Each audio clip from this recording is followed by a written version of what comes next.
voudrais intervenir en tant que lecteur, d'abord parce que c'est typiquement, vous pensez bien qu'avec le métier que je fais, j'ai plutôt une formation littéraire, hémiplégique j'allais dire, parce que peu rompu aux questions scientifiques. Dans ce point-là, j'ai aucune accréditation à parler. C'est évidemment le livre que je fais. Quand je me lance dans ce genre de bouquin, j'ai bien sûr des gens qui me le conseillent. Alors au départ, le premier livre de Guillaume avait été conseillé par un agrégé de philosophie qui est Georges Gastaud, et Guillaume étant lui-même agrégé de biologie, donc je voyais l'importance du livre. Là, aujourd'hui, c'est Victor Dédage aussi qui a préfacé ce livre sur Cuba. Mais moi-même, je voulais dire que j'ai pris un énorme intérêt de lecteur à lire ces livres parce que j'allais dire que j'ai découvert. C'est pour ça que je vous en parle. C'est à ce simple titre parce que je veux dire on peut rentrer facilement dans ce type de lecture. J'allais dire, il y a un intérêt c'est les deux livres, hein, qui sont L'évolution, la preuve par Marx et celui qui va vous présenter aujourd'hui L'écologie réelle, une histoire soviétique et cubaine. À chaque fois, les conclusions sont renversantes. C'est quelqu'un qui n'a pas simplement une culture scientifique, mais qui est capable il comprend tout à fait les enjeux politiques à chaque fois. Et en plus, il s'est formé au marxisme. Donc, je veux dire, il a une solide culture. Justement, il n'est pas hémiplégique comme moi. Il a une solide culture philosophique qui lui permet aussi de voir à quel point. Ça m'a frappé d'ailleurs, beaucoup de philosophes étaient complètement en retrait sur ces questions, notamment les althusériens dans l'histoire du marxisme. Et les conclusions qu'il aborde sont absolument renversantes à chaque fois, notamment les progrès de l'épigénétique par rapport aux questions du tout génétique qu'avaient avancé les Américains, qui est une idéologie, il faut bien dire. Et il fallait un certain courage pour en tirer les conclusions aujourd'hui, puisque dès que vous abordez ces questions, on vous ramène le passé en face, enfin disons un certain nombre de malentendus qui ont eu lieu au moment de l'Union soviétique. Et je me dis comment va-t-il renouveler l'essai, parce que lui c'est typiquement un auteur jeune, jeune pour les critères d'édition d'Elgar, voilà. Parce que vous savez que le milieu communiste est un tout petit peu vieillissant, c'est pour des raisons évidentes. Je me dis qu'est-ce qu'il va pouvoir faire après, et là je veux dire, autre livre complètement renversant, tout ce qu'on sait sur la protection de l'environnement est complètement à revoir, même si quand on est un tout petit peu marxiste, on a quelques doutes sur la notion même de capitalisme vert. Évidemment, mais ce que je ne savais pas, c'était que dans l'histoire de l'Union soviétique, et singulièrement avant la période Khrouchtchev, qui se caractérisait quand même par ce mot d'ordre qui était dépasser le capitalisme, hein, qui en soi n'est pas marxiste, donc on voit bien les conséquences néfastes que ça peut avoir. Dans la période, disons, qui précède Khrouchtchev, et là... sans manichéisme, hein, parce que c'est pas forcément une question de personne, mais on voit bien qu'il y avait des plans de protection de la nature, d'un plan d'agroforesterie. Donc voilà, il faut tout revoir sur la question, justement, sur une question, non pas de question de la nature, qui est une idéologie.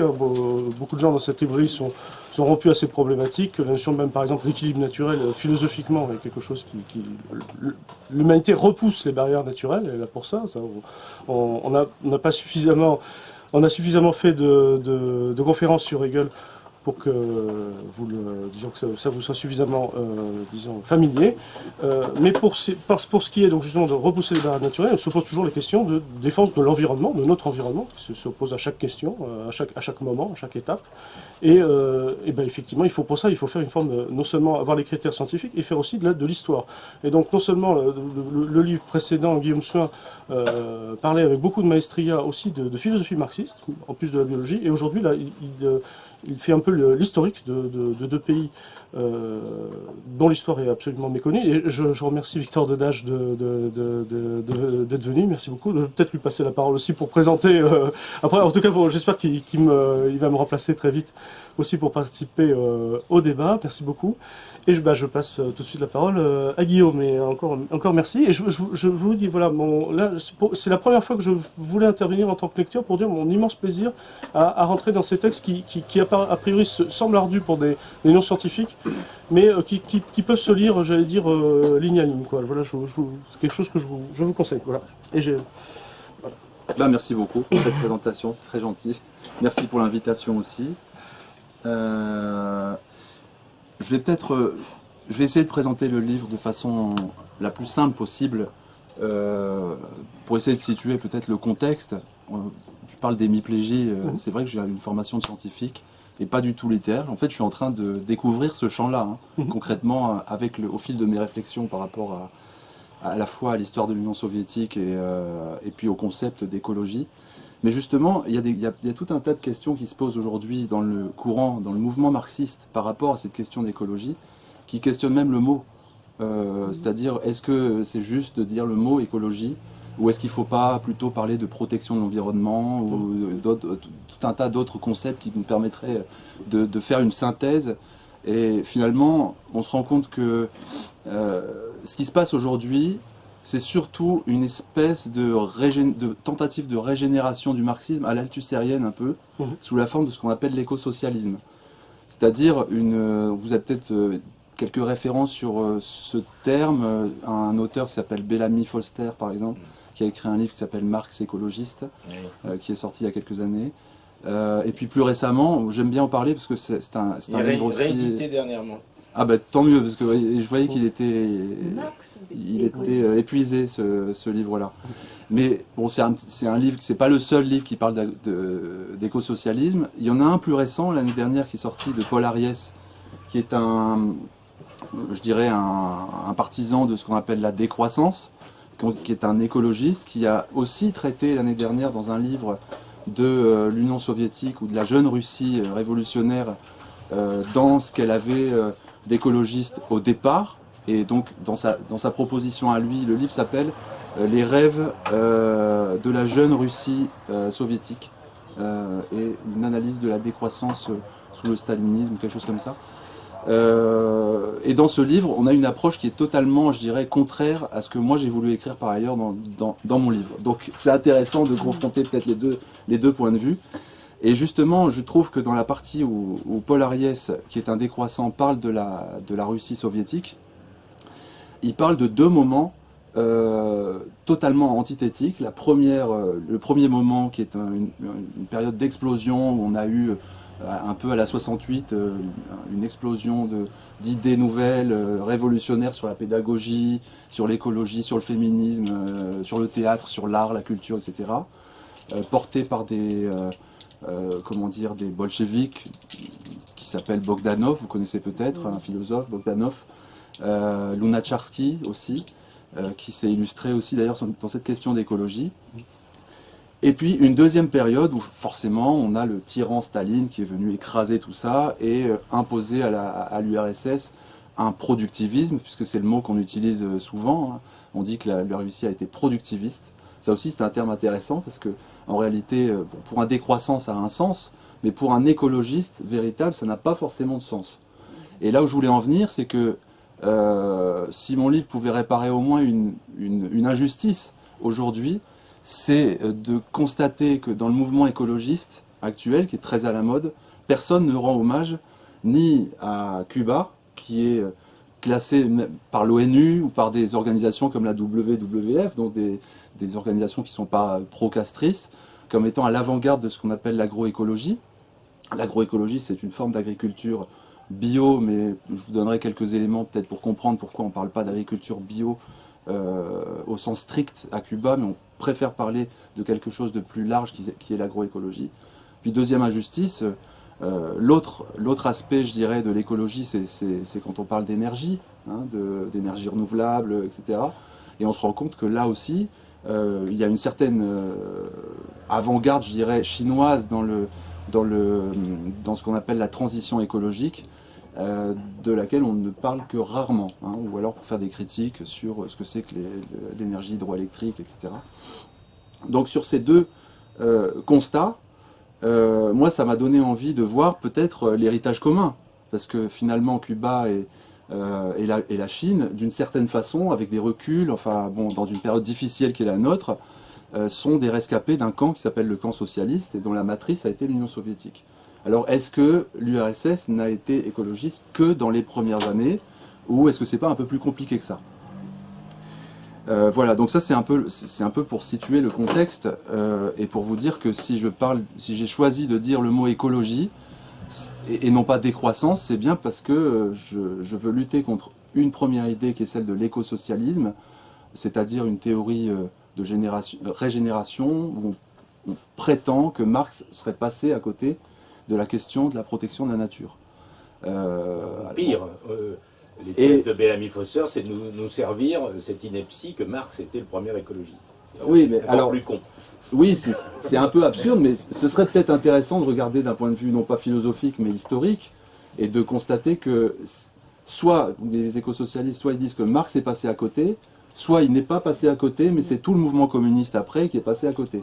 Donc finalement, ça revient un petit peu au même, c'est pour dire que finalement, il faut maintenant resynthétiser quelque chose de purement écologique avec le marxisme, d'une certaine façon. Ce en quoi je ne suis absolument pas d'accord. Voilà. Alors, pour reprendre, moi j'ai envie de reprendre la trame de Paul Ariès, parce que quand il parle de ces deux périodes, l'une écologiste des premières années et la suivante, qui était soi-disant productiviste, en réalité il oppose deux courants qu'il nomme dans son livre le courant écologiste ou décroissant, donc qui est plutôt représenté par des gens qui ne sont pas des scientifiques, parce que Lunacharsky ou Bogdanov, ou même Gorky, enfin, puisque c'était un peu cette école-là qui était beaucoup critiquée par Lénine par ailleurs, c'était plutôt des littéraires d'une certaine façon, enfin en tout cas, ou des politiques, mais qui n'étaient pas très inspirés par la question de la science et de ce qu'on fait concrètement dans un pays où on doit lutter contre des famines, on doit se poser des questions très concrètes sur l'agriculture. Dans son livre, il ne parle absolument pas d'agriculture. Il ne parle que de protection de l'environnement. Or, pour un écologiste aujourd'hui sincère, ne pas parler d'agriculture, c'est déjà un peu suspect. Parce que c'est vraiment notre problème central. Donc ne parler que de protection d'environnement, c'est une façon de réduire l'écologie à la seule chose qui effectivement est née au départ d'intentions qui étaient sincères, hein, de créer des réserves naturelles en Russie, chose qui a été continuée jusque dans les années 50 en réalité, et puis qui a repris après Khrouchtchev. Mais ces réserves naturelles sont réputées comme les meilleures du monde. Hein, c'est la catégorie A, même quand on regarde les livres aujourd'hui qui parlent des réserves naturelles dans le monde, il y a plein de catégories. Ce qu'on appelle les apovetniks sont les réserves naturelles les plus, je dirais, c'est le top, quoi. C'est-à-dire là où l'être humain ne peut pas rentrer, à part quelques scientifiques désignés, triés sur le volet. Et ces réserves naturelles, eh bien, ont été, imposées par l'État soviétique au départ, de façon, très volontariste. Ça s'est développé et ça s'adapte aussi au milieu. C'est-à-dire que la Russie est un pays qui est extrêmement hétérogène du point de vue de ses paysages, de ses sols. Enfin, c'est un territoire immense qui en réalité est très complexe et dans lequel le sol est considéré dès le départ comme une richesse nationale à préserver. Donc c'est logique, d'un point de vue matérialiste, de se dire comment est-ce qu'on va protéger cette nature avant de se poser des questions concrètes et plus politiques. Mais à côté de ça, donc ça c'est le début, je dirais, hein, et ça n'a en fait jamais été remis en cause, sauf dans une période d'après-guerre dans laquelle je dirais peut-être quelques mots après, mais qui est en réalité non pas stalinienne, mais plutôt post-stalinienne. D'accord ? Voilà, j'essaierai de donner quelques éléments factuels par rapport à ça, mais c'est assez important de le retenir. Pour, je dirais, je voulais faire ça en 3 parties. Hein. Je vais essayer d'être rapide, je ne vais pas vous enterrer avec des chiffres et des choses comme ça. La première chose que je voulais dire est plutôt philosophique. Tu disais tout à l'heure que je découvrais un peu la philosophie, mais c'est vrai que ça... Ouais, non, tu avais vraiment que tu viens, non, sinon ça m'a entendu, non. C'est important d'essayer d'étudier ça, en rapport avec une question précise, et en se rendant compte que finalement, quand c'est pas pris du point de vue scientifique, on se rend compte que ceux qui se prétendaient écologistes au départ, donc on parle de Lunacharsky et Bogdanov en particulier, il s'agissait de bolcheviks qui étaient partisans de ce qu'on appelle la théorie des deux sciences d'une certaine façon. Comme aussi Bogdanov était partisan de la culture prolétarienne. Enfin, il y avait toujours cette scission, ce relativisme où finalement toutes les vérités équivalentes pouvaient se défendre. Dans le cadre de ce qu'il appelait d'ailleurs, de ce que Lénine appelait l'empiriocriticisme. Hein. Voilà. Et qui est une constructeur de Dieu. Ouais, ils étaient. Alors c'est un peu. Paul Ariès en parle aussi d'ailleurs, hein, d'une façon plus, plus positive qu'on pourrait en parler ici.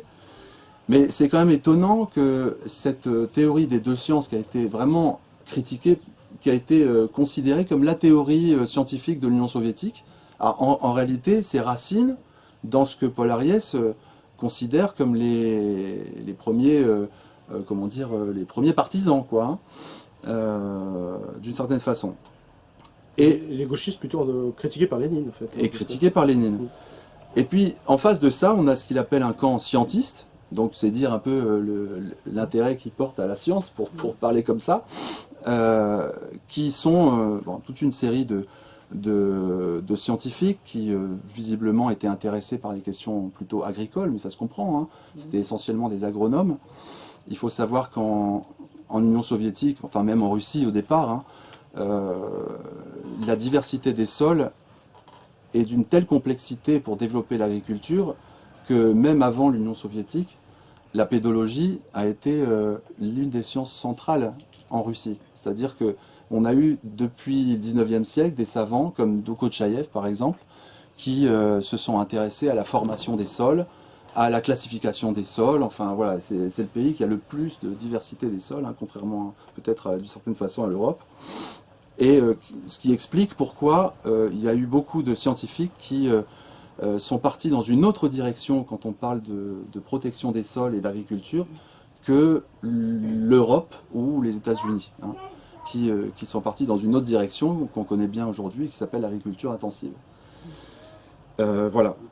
Alors, je voudrais faire remarquer d'abord que dans ce camp scientiste, contrairement aux partisans de Bogdanov, on a mis en avant des scientifiques qui n'étaient pas bolcheviques et qui sont devenus malgré tout des héros de la science soviétique.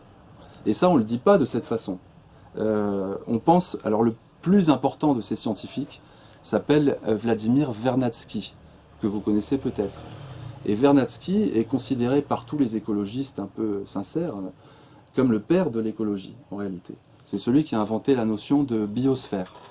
Et la biosphère, c'est, enfin, je ne vais pas vous faire un cours sur la biosphère, j'en serais incapable moi-même, mais la biosphère, c'est la couche de vie qui recouvre la Terre, hein, comme l'atmosphère ou la lithosphère, c'est la pellicule de vie qui est considérée par Vernadsky dans ses interactions avec toutes les autres enveloppes terrestres. Et cette notion de biosphère, très interactionniste, est à la base de tous les modèles qu'on développe aujourd'hui en écologie, puisqu'on considère qu'il faut sortir du mécanisme et qu'il faut essayer de trouver justement les relations qu'il y a entre les plantes, le sol, l'atmosphère. Enfin, toute cette considération très interactionniste est profondément matérialiste, dialectique d'une certaine façon. Mais ça n'est pas un bolchevique qui l'a conçu. C'est quelqu'un qui s'appelait Vernadsky, qui a vécu... Alors il faut le dire aussi parce que, soi-disant, il aurait été réprimé, il n'a pas du tout été réprimé. Au contraire, il a été mis en avant comme un héros de la science dès Lénine, hein. Mais même, enfin dès Lénine, non, c'est pas vrai en réalité. Il a été mis en avant en 1926, donc 2 ans après la mort de Lénine. Avant, il était en exil parce que il se trouve que c'était un des cadres aussi, c'était un politique, hein, en même temps qu'il était scientifique. C'était un des cadres du parti KD, qui était un parti de droite, qui était aux affaires entre février et octobre 17, hein, si je ne me trompe pas. Donc, il était en exil pour des accords politiques, il est quand même revenu en 1926, et il a été soutenu pour la rédaction et l'édition et la promotion de son livre, qui s'appelle La Biosphère, mais aussi tous les autres livres, hein, puisqu'il est mort en 45, je crois, enfin, à la fin de la guerre. Et quand il est mort, il a eu des obsèques nationales, enfin, il a vraiment eu tous les honneurs, et si vous allez en URSS, enfin, je ne sais pas s'ils ont gardé les noms de rues maintenant, mais il y a beaucoup de noms de rues, de bâtiments qui portent le nom de Vernadsky. Donc c'est pas du tout quelqu'un qui a été réprimé, au contraire. Mais rappelons quand même que ça n'était pas un bolchevique, et jusqu'au bout, il n'a jamais adhéré au parti communiste, et il n'a jamais dit qu'il était devenu marxiste.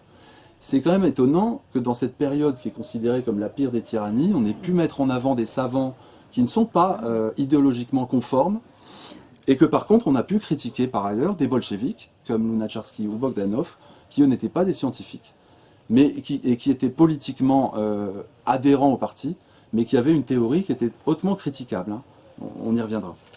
Il y a d'autres scientifiques, sur la même ligne, on pourrait penser à quelqu'un comme Pavlov, par exemple, en psychologie, qui est aussi un héros de la science soviétique et qui n'a jamais été communiste. Il l'a dit et répété jusqu'à la fin. Mais quand on regarde la théorie de Pavlov, en réalité, Pavlov était un psychologue dont la théorie était très interactionniste aussi, et très matérialiste au fond. Donc la science peut promouvoir des théories qui spontanément sont matérialistes, même si leurs auteurs ne sont pas idéologiquement conformes à une doctrine. Bon. Et ça lui a toujours valu les honneurs par ailleurs. Bon. Un autre scientifique qui est peut-être plus controversé, mais qui s'appelle Mitchourine, était un horticulteur ou un praticien. En réalité, ce n'était pas un théoricien, c'était un praticien qui a été mis en avant par un autre savant que vous connaissez sans doute, qui s'appelle Lysenko. Hein, alors voilà, moi je veux bien en parler parce que j'aime beaucoup cette histoire, et en particulier avec un point de vue assez étrange, enfin, qui vous paraîtra peut-être assez étrange, c'est que finalement Lysenko, qui est un agronome, un praticien, qui n'est pas un théoricien en réalité, qui était assez maladroit dans l'exposition de ses découvertes, était presque un adepte de Bogdanov et Lunacharsky, d'une certaine façon, puisque c'était lui qui voulait mettre à l'honneur cette idée des deux sciences. Nous, on a notre science prolétarienne, et la génétique classique est une science bourgeoise, etc. Et ça, c'est vraiment quelque chose qui vient d'un fond qui a été critiqué par Lénine, mais qui est mis en avant maintenant par des décroissants comme Paul Ariès. Chose qui est quand même assez intéressante sur le fond. Et ça, rien n'est dit là-dessus, effectivement. Ça mériterait quand même d'être développé, cette histoire. Mais enfin, Lysenko a été le pire des diables pendant toute la fin du XXe siècle. Hein. Ce qui est assez étonnant, c'est qu'aujourd'hui, pour anticiper un petit peu, mais ça a quand même un sens, y compris du point de vue écologique. Quand on parle d'agriculture, l'écologie, c'est deux choses. C'est les sols et c'est les plantes. C'est-à-dire comment est-ce qu'on améliore la qualité des sols pour cultiver, et c'est comment on trouve les meilleures plantes pour produire. Donc sur ces deux axes, il y avait deux scientifiques. Un m'intéresse beaucoup d'ailleurs, et qui est très très peu connu, qui s'appelait Williams, qui était un métis américano-soviétique. Je pense que son père travaillait, qui était un Américain qui travaillait en URSS. Donc, et cet homme-là était aussi un pédologue, qui était un partisan des théories russes de Dokotchaïev au début. Et c'est quelqu'un qui a beaucoup apporté à l'agroécologie soviétique. Même s'il est mort en 1939, donc il n'a pas pu voir le grand plan de transformation de la nature dont tu parlais tout à l'heure, qui est à mon avis la période la plus intéressante à étudier dans l'histoire de l'Union soviétique, c'est-à-dire celle qui était juste après la guerre, et qui était aussi juste avant une grande remise en question qui était très khrouchtchevienne du coup, hein, qui était l'alignement sur le modèle américain intensif, explicite. Hein, je veux dire, Khrouchtchev a décidé de changer totalement, enfin de dire que tout ce qui s'était passé avant était pas fondé, et qui s'est remis sur les rails d'une grande mode en Occident, pour lequel les Russes étaient en retard, objectivement, par rapport à ça, qui était l'agriculture intensive avec pesticides et engrais chimiques et monoculture, enfin voilà. Donc ça a été une période très américanisée du temps de Khrouchtchev, et c'est intéressant aussi de le noter parce que finalement, on l'a beaucoup dit dans les années 70, pour dire heureusement que Khrouchtchev est là maintenant pour faire une agriculture normale, et qu'avant c'était un peu des hurluberlus qui ont fait un peu n'importe quoi. Aujourd'hui, ces gens-là qui critiquaient les agronomes soviétiques dans les années 70 étaient des partisans de l'agriculture intensive ici, hein, même des scientifiques, hein, comme Jacques Monod par exemple. Et si on les relie aujourd'hui, les écologistes pourraient bien rigoler, parce que c'est vraiment un parti pris pro-agriculture intensive qui maintenant nous ferait tomber de notre chaise, quoi. Je veux dire, un écologiste trouverait des soupçons là-dedans et se dirait c'est bizarre, cette période qui était avant, elle est peut-être un peu plus intéressante qu'on le dit. Hein. Même si c'est Lysenko qui était un petit peu à la manœuvre dans cette histoire. Voilà. Et donc, est-ce que tu peux parler de Vavilov, parce qu'on en parle tout le temps dans l'histoire de Lysenko. Est-ce que lui, il a fait partie des victimes du lysenkisme. Oui, oui. Alors, est-ce que les causes sont vraiment le lysenkisme? Oui, mais ça, c'est... Alors, parce que en fait, dans cette histoire, alors c'est là où je voulais en venir aussi d'une certaine façon, ce qui est tu par Paul Ariès, c'est qu'il y avait aussi des contradictions à l'intérieur de ce courant qu'il appelle scientiste. Et il y avait des contradictions, en particulier donc, dans l'agronomie soviétique, entre des partisans de l'agriculture intensive qui existait déjà avant-guerre, et qui étaient là, qui étaient des soviétiques. Et il y en a un qui est assez connu, qui s'appelle Prianichnikov, qui est un agronome qui a eu son heure de gloire pendant la guerre, en fait, pour des raisons très, très techniques, puisque vous savez peut-être que quand on parle d'engrais chimiques, c'est aussi un sous-produit de l'industrie de l'armement, donc il fallait écouler les stocks en termes d'engrais chimiques et donc en profiter pour les amender au niveau des sols, évidemment, dans cette période où on a eu les dernières famines, en réalité, hein, mais qui étaient dues à la guerre à ce moment-là. Donc forcément, Prianichnikov a eu son heure de gloire à ce moment-là. Mais le plus grand, la plus grande surprise qu'on peut souligner aujourd'hui, c'est que cette méthode d'agriculture intensive a été éprouvée pendant la guerre au moins, comme ça a été le cas en Europe ou aux États-Unis. Mais par contre, alors que pourtant ça marche à court terme, doper les sols avec des pesticides et des engrais, ça fonctionne en réalité sur le court terme. Sinon, on n'aurait jamais continué ici. Comment ça se fait qu'en Union soviétique, on ait totalement remis en cause ce paradigme-là et qu'on ait remis à l'honneur une forme d'agroécologie qui est considérée par les écologistes actuels comme le top, qui s'appelle l'agroforesterie, c'est-à-dire la reforestation et l'utilisation des arbres comme des écrans forestiers qui ont plein d'avantages, je ne vais pas développer ici, mais qui ont plein d'avantages pour des cultures qui sont plus des polycultures, pour se passer des pesticides, pour se passer des engrais, etc. Ça, c'est 48. Hein, c'est ce qu'on appelle le grand plan de transformation de la nature, 48-52, puisque dans le rapport de Malenkov en 19e congrès, quand il parle d'agriculture, il parle encore de ces écrans forestiers et des techniques qui sont développées à ce moment-là. Donc de 48 à 52, ça n'a pas duré très longtemps, et le plan n'est pas arrivé à son terme, hein, en tout cas. Mais il s'agissait d'un territoire qui était grand comme plus que 2 fois la France, donc c'est quand même quelque chose d'énorme, sur des terrains qui étaient à la fois fertiles ou infertiles, et dont le but était de faire le centre de l'agriculture soviétique, hein, dans le sud, avec ces techniques qui étaient vraiment, si on s'intéresse, si on sait ce que c'est que la permaculture, je ne sais pas si vous savez ce que c'est que la permaculture, c'est un truc très, très à la mode, Oui, très beau, très bobo, hein. Oui. Mais finalement, qu'est-ce qui est bobo dans la... Alors, défini peut-être pour tout le monde. Oui, la permaculture, c'est l'agriculture permanente, c'est-à-dire en fait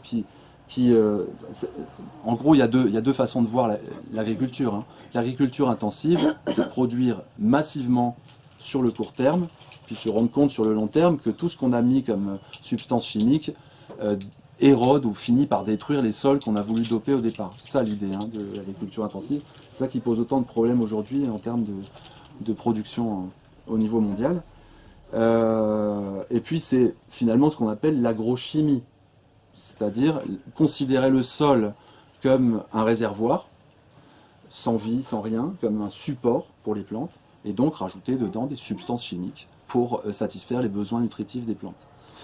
Et puis on a une autre école qui est plutôt ce qu'on appelle de l'agrobiologie. Alors moi je suis un peu partisan, parce que j'ai une formation de biologiste en réalité, mais l'agrobiologie, c'est le fait de considérer que dans le sol il y a de la vie, il y a une flore, il y a des champignons, il y a des bactéries, il y a des animaux qui contribuent à ce qu'on appelle la fertilité du sol, et sans lesquels on ne saurait produire massivement sur le long terme. Alors toutes les techniques qui permettent de raviver ce sol, non pas comme un réservoir, mais plutôt comme une usine, là c'est les termes des permaculteurs d'aujourd'hui, hein, des agroécologistes d'aujourd'hui. Ils disent, voilà, nous on ne considère pas le sol comme un réservoir chimique, on considère le sol comme une usine qu'il faut entretenir pour que cette usine puisse ensuite satisfaire les besoins des plantes. L'agrobiologie, je dirais, donc d'une certaine façon, il y avait ces deux camps en URSS, Prianichnikov et Vavilov, d'une certaine façon, donc pour les sols et pour les plantes, enfin et pour la génétique des plantes, c'était un généticien, hein. Et puis de l'autre côté, on avait Williams et Lysenko, c'est-à-dire quelqu'un qui s'occupait en particulier des sols, et puis Lysenko qui s'occupait plus des plantes, enfin de comment... alors lui, sa formule, c'était d'éduquer les plantes pour qu'elles arrivent à acquérir une capacité à résister à tel ou tel environnement ou à se satisfaire des manques qui pourraient exister dans tel ou tel milieu. Voilà. Donc, le problème, c'est l'hérédité des caractères acquis qui Ouais. était postulée par cette thèse. Donc, Voilà, c'est ça. Et qui maintenant aujourd'hui trouve, ça c'est ton livre précédent, c'est pour ça que je Oui, mais j'en parle aussi dans trouve celui-ci. une- Hein. Je veux dire, Oui. c'est peut-être le plus grand coup de théâtre de l'histoire de la biologie pour moi. C'est que l'oubli de Lysenko, parce que maintenant on n'en parle plus, de toute façon ça a été tellement... L'oubli de Lysenko, finalement, a tellement fait place nette dans l'histoire de la génétique que c'est les généticiens eux-mêmes qui finissent maintenant par découvrir que les gènes peuvent enregistrer de façon indirecte et de façon réversible des propriétés qui ont été acquises par les parents, enfin de génération en génération. Ça, c'est une modalité qui est possible, qui n'est pas centrale dans la transmission génétique des caractères, mais qui existe, en tout cas qui a été démontrée, y compris chez les végétaux, mais aussi chez les animaux. Et ça se comprend même plus facilement chez les végétaux, dans le sens où vous savez que la vie est quand même quelque chose de très complexe et de très élaboré, de plus en plus élaboré avec l'histoire de l'évolution. Hein. Et la vie a développé toute une série de métabolismes ou de mécanismes qui lui permettent de s'adapter à des milieux de façon plus rapide que les mutations génétiques le permettraient. Parce que les mutations génétiques sont des modifications génétiques aléatoires et extrêmement rares. Et en réalité contre lesquelles toutes les cellules luttent objectivement. Il y a plein de mécanismes de lutte contre les mutations dans les cellules. Maladie. Voilà, exactement. Donc, et ça n'est pas compris par les généticiens du XXe siècle, qui se disent comment ça se fait que les mutations sont à la fois le moteur de l'évolution, et en même temps, la vie n'a fait qu'inventer des stratégies pour lutter contre ces mutations, les empêcher, les ralentir, etc. Et en réalité, parallèlement à ça, toutes les espèces qui sont un peu bloquées dans leur milieu, les animaux peuvent migrer facilement. Enfin, quand il y a un milieu qui est un peu désagréable, ils vont facilement, s'ils n'évoluent pas, ils vont facilement changer d'endroit et chercher un milieu plus adéquat. Les végétaux ont beaucoup moins cette capacité, hein. Ils se déplacent beaucoup plus difficilement. Et donc, en particulier chez les végétaux, il y avait ces propriétés, je dirais, périphériques, qui ne remettent pas en cause en réalité la génétique fondamentalement, dans les mécanismes qu'on a mis au jour en Occident, hein. Mais ces modalités périphériques existent aussi. Et comme quand on parle quand on aborde les choses de façon matérialiste et de façon dialectique, toute barrière n'existe que parce qu'elle finit par être dépassée en réalité. Si on met une barrière entre l'inné et l'acquis, ce serait bien le diable si on ne trouvait pas un jour une modalité qui permette de franchir cette barrière. Si elle est vraiment totale et absolue, alors il y a vraiment un problème en science, parce que c'est vraiment le seul endroit de la science, et là je parle de la chimie, je parle de la physique, de tout, c'est le seul endroit où il y a une barrière infranchissable, ce qui est quand même bizarre. Et on se rend compte aujourd'hui que cette barrière en réalité n'existe pas de façon si absolue. Donc on redécouvre ce que disait Lysenko avec de meilleures formules, parce qu'aujourd'hui c'est vraiment installé dans des découvertes tangibles, hein. Du temps de Lysenko, lui, il voyait ça avec un peu de romantisme et un peu de bogdanovisme, donc forcément c'était un peu bizarre, hein. Voilà. Mais enfin, les découvertes en tant que telles, visiblement, ressemblent beaucoup, parce qu'on a beaucoup critiqué ses méthodes à Lysenko, hein. Comment est-ce qu'il faisait pour découvrir, est-ce qu'il y avait bien tout le protocole et tout ça. Visiblement, ce qu'il avait découvert est redécouvert aujourd'hui aussi sous une autre forme, mais de façon absolument plus du tout polémique. Donc ça aussi, ça mérite d'être pointé, hein. Et là, dans ce que je dis, je n'exonère pas Lysenko en tant que scientifique des critiques qu'on peut lui faire, évidemment, hein. D'un point de vue philosophique, je pense qu'il était largement perfectible, mais enfin, du point de vue des découvertes, il n'était pas tout seul, et il y avait tout un environnement de savants qui essayaient à la fois d'améliorer les plantes de façon moins dogmatique que les généticiens de l'époque, y compris Vavilov, et puis qui essayaient d'entretenir le sol d'une façon un peu moins bébête que... Il y avait des labos de recherche, il y avait des lieux... Oui, en fait, quand on s'intéresse à l'histoire des sciences en URSS, on parle beaucoup de l'Académie des sciences, qui est une structure qui a précédé même l'URSS, hein. et qui était beaucoup plus démocratique qu'on le croit d'ailleurs. Hein. Le président de l'Académie des sciences en Union soviétique était toujours désigné par ceux qui en faisaient partie, jamais par le pouvoir. Enfin, là aussi, il y aurait des choses à dire intéressantes d'un point de vue historique. Voilà, donc sur cette opposition, c'est vrai que j'ai un peu fait le tour en vrac hein, des questions que j'ai Il y a une chose qui m'a frappé dans... Ouais, il y avait 3 parties, mais je garde le meilleur pour la fin, c'est-à-dire la partie cubaine un peu. Bon, non, il y a une chose que peut-être il faut dire, parce que c'est une des découvertes dans la lecture de ton livre, c'est que Staline n'est pas du tout pour la théorie des 2 sciences. Oui, c'est ça. Ça, moi, je suis tombé des nues quand j'ai vu ce que tu as... Il n'était pas du tout partisan de la théorie des 2 sciences. Alors, contrairement à ce qu'on a dit, la science bourgeoise, la science prolétarienne.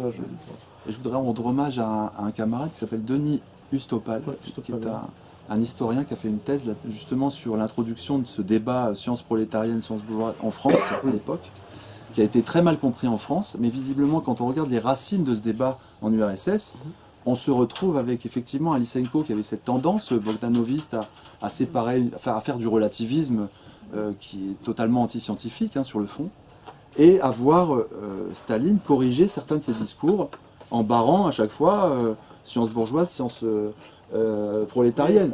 Et effectivement, ça c'est un réflexe, c'est incroyable de constater que Staline, dans sa culture, parce que bon, je sais qu'il y a une culture littéraire, mais il avait aussi une culture scientifique. Il connaissait Morgan, il connaissait plein de généticiens des années 20 et 30 qui étaient très connus, qui avaient fait des découvertes assez tangibles sur les gènes, les chromosomes, etc.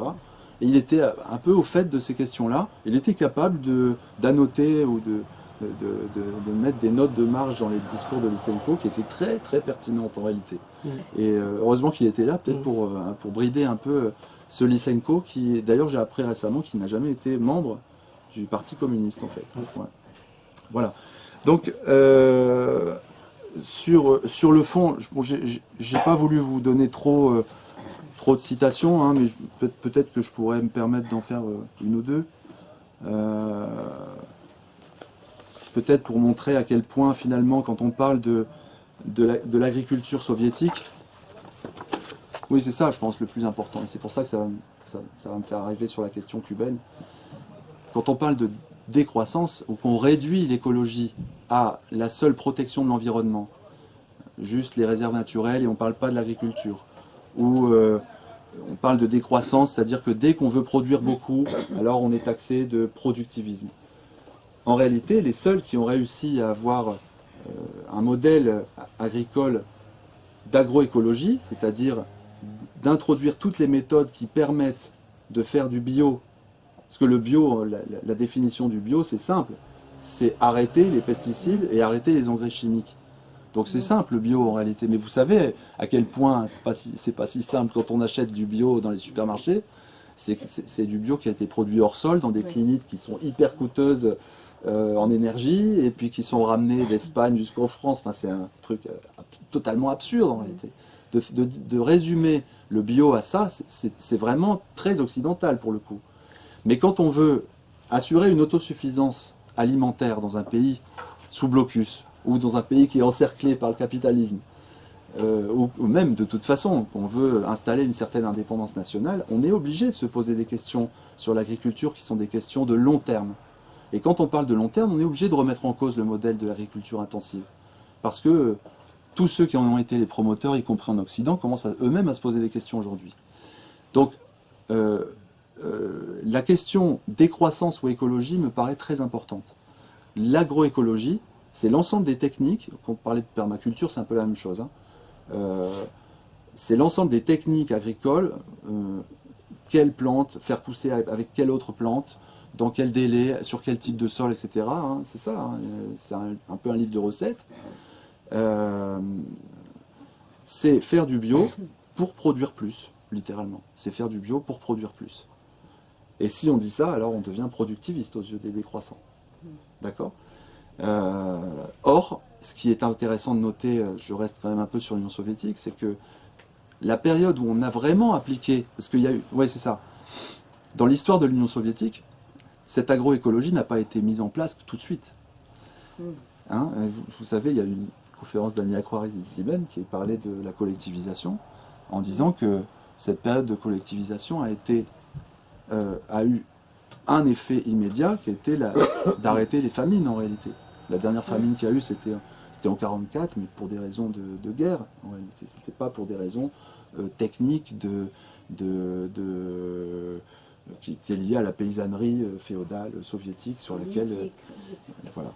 Donc, il a fallu une longue période d'adaptation où il a fallu d'abord arrêter les famines, restructurer l'agriculture, y compris la paysannerie, mais les techniques aussi.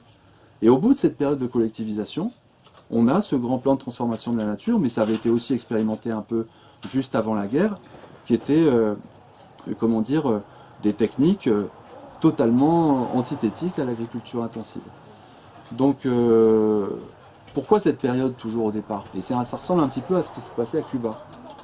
Pourquoi il y a une période avant la mise en place d'un vrai modèle agroécologique, sur lequel tous les écologistes actuels seraient, applaudiraient, hein. Pourquoi il a fallu une période, je dirais, de NEP écologique, où il faut reculer pour mieux avancer, d'accord? C'est un peu, alors ça, c'est très facile à mettre en évidence à Cuba, parce que c'est un exemple très récent, plus petit, pour lequel on a peut-être plus d'informations, mais il faut savoir que l'agroécologie est une façon de produire plus de façon durable, mais c'est coûteux aussi, c'est très coûteux finalement. C'est très simple, techniquement, de demander aux paysans d'acheter des sacs d'intrants et de verser ça sur les champs, et d'attendre que ça pousse et de récolter. C'est beaucoup plus compliqué de faire de chaque paysan un agronome de son propre sol. Donc il faut de la formation, il faut un système éducatif très performant, il faut du matériel, parce que la polyculture c'est plus cher que la monoculture, il faut acheter plusieurs machines, enfin c'est compliqué aussi de ce point de vue-là, d'un point de vue technique. Et que si on veut produire en grand et rester sur cette base d'agroécologie, alors, et qu'on vient d'un pays qui a une histoire féodale très prégnante, et qu'on n'est pas en Occident, qu'on n'est pas un des pays les plus riches du monde, c'est très compliqué. Et bien, cette idée de NEP écologique me paraît plus intéressante pour expliquer ce qui s'est passé à Cuba que juste le fait que Cuba était un partenaire de l'Union soviétique et qu'ensuite, comme l'URSS n'existait plus, ils ont dû passer à un autre modèle. Ça a joué évidemment, mais ça n'est pas la seule explication. Là aussi, il faudrait rentrer un peu dans le détail, hein, mais il faut savoir que dans la paysannerie cubaine, il y a eu... évidemment, la révolution cubaine s'est faite sous Khrouchtchev, en fait. Donc, le partenaire qui a été trouvé à ce moment-là était un partenaire soviétique qui s'était déjà aligné d'une certaine façon sur le modèle américain. De façon explicite, hein, parce que Khrouchtchev considérait qu'on était arrivé au communisme, donc c'était pas grave d'imiter les Américains. On va faire comme eux, on va faire une course de vitesse, et puis comme nous, c'est pas pareil parce qu'on a des kolkhozes et tout ça, on va faire mieux, et puis on a vu que c'était pas du tout mieux.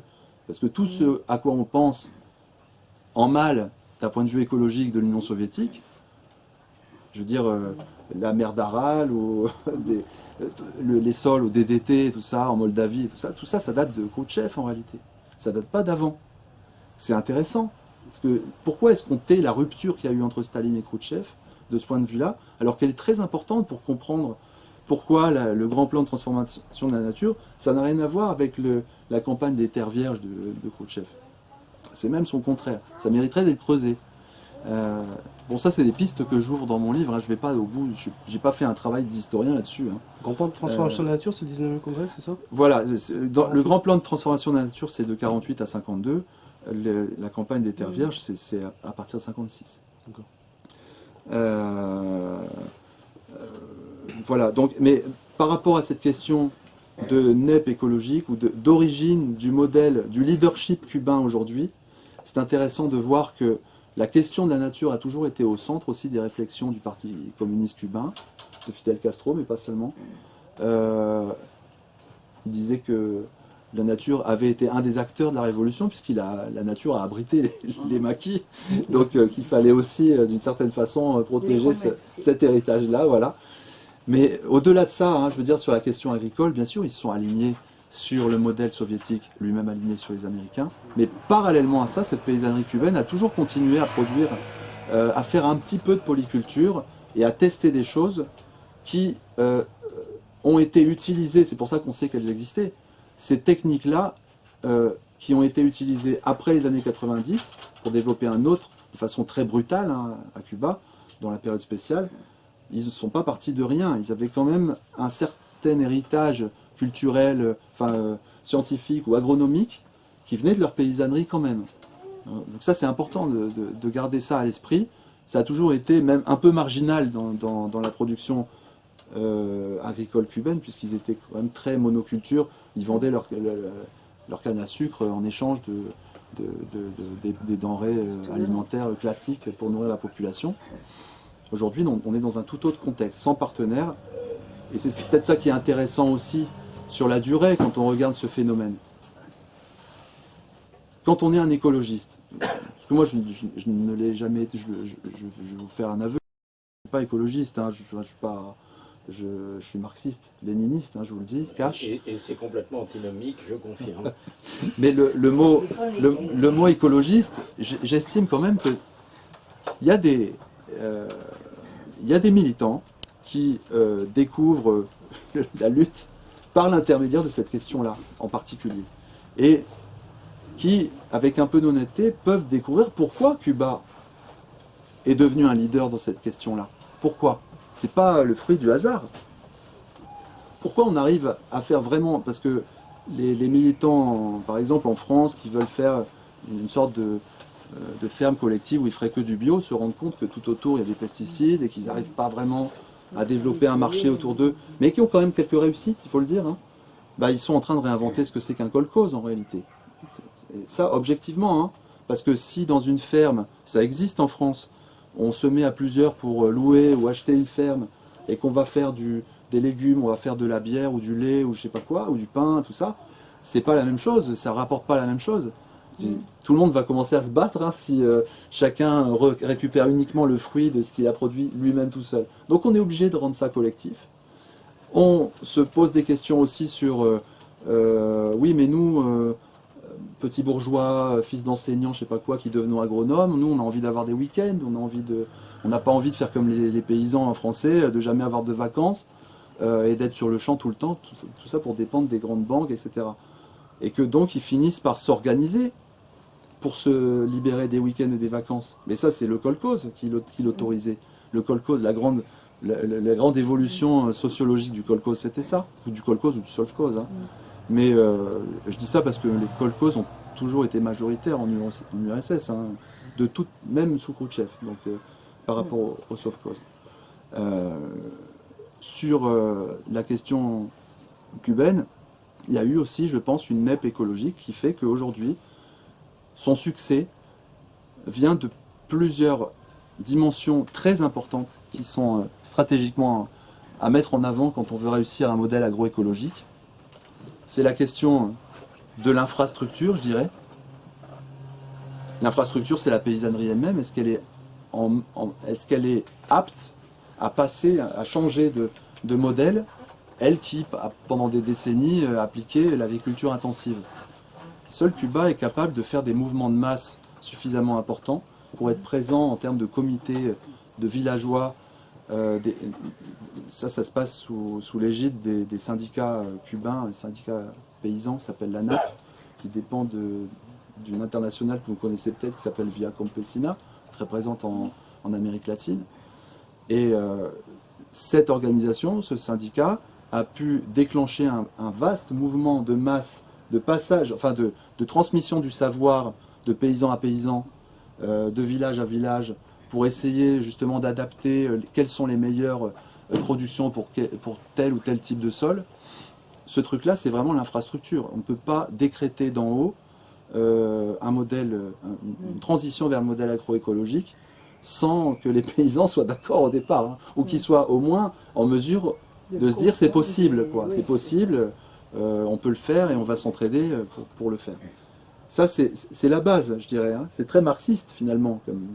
Sans cette approche-là, on ne peut pas réussir. Ça ne peut pas être volontariste. Et puis, au niveau de la superstructure, évidemment, là aussi, quel est le pays qui peut interdire les pesticides à l'échelle nationale? Hein, quel est le pays capitaliste qui peut faire ça? Aucun. Donc, le seul pays à pouvoir le faire, c'est celui qui a une pleine souveraineté et qui se dit à un moment donné, on arrête, on ne fait plus de pesticides, c'est décidé, sauf en cas d'extrême nécessité, c'est-à-dire que je crois qu'ils sont passés de 90 000 tonnes par an de pesticides à 1000, donc c'est quand même très peu, et c'est vraiment le dernier recours quand on va perdre toute la récolte avec un parasite, quoi. Mais enfin, on aura essayé toutes les méthodes avant. C'est l'État qui possède la terre, donc c'est l'État qui peut donner en usufruit gratuit à des collectifs de travailleurs. Je ne dis pas de paysans parce que on se rend compte maintenant qu'à Cuba, il y a beaucoup de travailleurs de la terre qui ne sont pas d'origine paysanne. En réalité, vous avez peut-être entendu parler d'agriculture urbaine et périurbaine. On essaye de tirer profit de toutes les surfaces possibles, y compris à l'intérieur des villes, pour résoudre cette fameuse contradiction dont Marx parlait lui-même, ou Marx et Engels parlaient eux-mêmes, des villes et des campagnes. Pour ça, il faut que la propriété soit celle de l'État et que l'État puisse donner en usufruit gratuit à des collectifs. Donc, de la même façon, c'est vraiment des kolkhozes en fait, hein, les coopératives cubaines ça fonctionne comme des kolkhozes. L'usufruit gratuit, c'est le fait qu'il n'y a pas de loyer à payer, mais que l'État reprend une partie de la collecte. Je pense que c'est 20%, c'est vraiment pas beaucoup, mais pour faire des points de vente qui servent ensuite à nourrir la population du quartier. Donc c'est même local, hein, c'est pas du tout comme le bio, les tomates bio espagnoles qui sont acheminées par avion jusqu'à Auchan ici. Et donc voilà, superstructure, infrastructure, c'est vraiment la clé d'une transition agricole, mais qui pourrait se faire dans n'importe quel sens. Mais là, ça se passe dans le sens de comment est-ce que je vais assurer une souveraineté nationale et qui passe par l'autosuffisance alimentaire jusqu'à un certain point, sous embargo, uniquement par un modèle agricole qui est durable. En fait, c'est pas l'écologie qui a mis ça en œuvre, c'est la nécessité politique qui fait qu'on passe à ce modèle-là. C'est-à-dire qu'on donne raison à certains écologistes d'un point de vue scientifique, sans leur donner raison d'un point de vue politique. Et c'est très important, parce que si on met en parallèle quels sont les résultats concrets du mouvement écologiste ici en France, aucun. En fait, d'ailleurs, la plus grosse contradiction, je trouve, pour moi, dans le mouvement écologiste, les Verts, par exemple, c'est que c'est presque les plus pro-européens des partis existants. Alors que la question de l'écologie, c'est une question qui est liée à la souveraineté nationale, fondamentalement. Et que ceux qui ont le plus réussi dans cette voie sont ceux qui voulaient assurer une indépendance nationale. Pas ceux qui voulaient faire une sorte d'internationalisme vague, voilà, c'est ça. Voilà, donc, d'une certaine façon, je fais beaucoup plus confiance à un pays qui met en œuvre une telle politique parce qu'elle est nécessaire et qu'elle est bonne. Je veux dire, objectivement, moi je le dis, l'agriculture intensive, c'est une absurdité. Mais qui l'a mis en œuvre? Des gens qui n'avaient pas forcément la volonté idéologique de le faire, mais qui ont été forcés de le faire. Et pas forcément parce qu'ils ont perdu leur partenaire soviétique, mais parce que, d'une certaine façon, pour atteindre ce niveau d'indépendance nationale, on est obligé de questionner les techniques de l'agriculture pour produire à la fois beaucoup et de façon durable. Le mot durable, c'est pas un gros mot, quoi.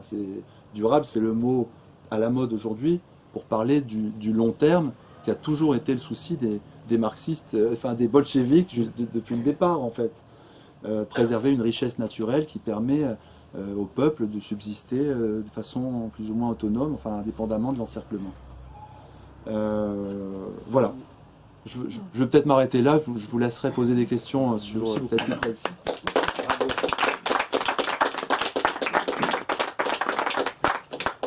Une question au fond. Oui, je suis très intéressé par le rapport entre le modèle écologique et le modèle économique. Et en 68, il y a un certain Garrett Hardin qui a écrit un livre qui s'appelle La tragédie des communs, qui prenait l'exemple d'un espace commun, donc, qui correspond avant la division en lots privés dans l'Angleterre de l'époque, et qui montrait qui voulait montrer, en prenant l'exemple d'un champ de fourrage, où les éleveurs en fait mettaient leurs bêtes et avaient intérêt de manger le plus de fourrage possible, plutôt que de préserver le champ en fait à un but commun. Et donc, il prônait l'idée que la privatisation permettait justement de garantir l'écologie et l'environnement, puisque chaque propriétaire privé avait en responsabilité en quelque sorte l'environnement privatisé, et donc pouvait garantir sa durée. Mais quand on regarde effectivement la chute de l'URSS, et notamment par exemple les forêts, la façon dont les forêts ont été privatisées en URSS, et du coup avec un moindre entretien par les personnes qui sont mises à posséder justement des parties de la forêt.